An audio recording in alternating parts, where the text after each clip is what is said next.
Gas cylinder वापरणाऱ्या hotel restaurant खानावळींची जिल्ह्यात तपासणी। बीडमध्ये 203 ठिकाणी घरगुती सिलेंडर वापरला जात असल्याचं उघड। अमेरिकेची आता इतर देशांनाही रशियाकडून तेल खरेदी करण्याची परवानगी। 11 एप्रिलपर्यंत रशियाचं तेल घेता येणार। भारतावरची 30 दिवसांची मुदतही आपोआप वाढली।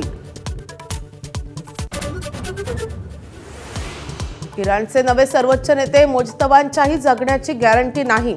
इस्रायलचे पंतप्रधान नेतन्याहू यांचा इशारा। युद्धापासून इस्रायल कधी नव्हे एवढा शक्तिशाली बनल्याचा दावा।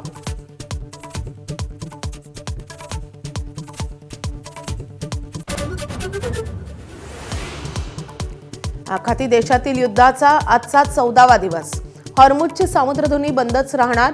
इराणचे सर्वोच्च नेते मोजतबा खामेनींनी ठणकावलं। शाळेतील निष्पापांचा बळींचा बदला घेणार, खामेनींचा इशारा। अमेरिकेवर आता इराकमध्येही हल्ला। लढाऊ विमानांना इंधन पुरवणारं विमान पाडलं। इराकमधल्या इराणप्रेमी गटाचा हल्ल्याचा दावा।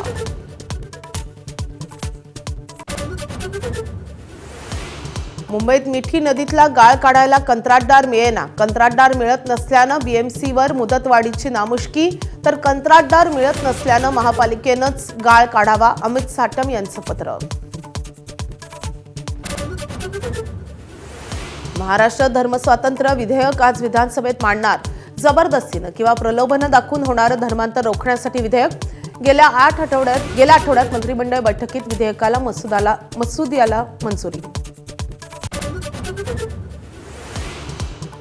धाराशिवमध्ये जिल्हा परिषद अध्यक्ष आणि उपाध्यक्षांची आज निवड। राणा जगजितसिंह पाटलांच्या पत्नी अर्चना पाटील अध्यक्षपदाच्या दावेदार। तानाजी सावंतांना भाजपसोबत जावं लागणार।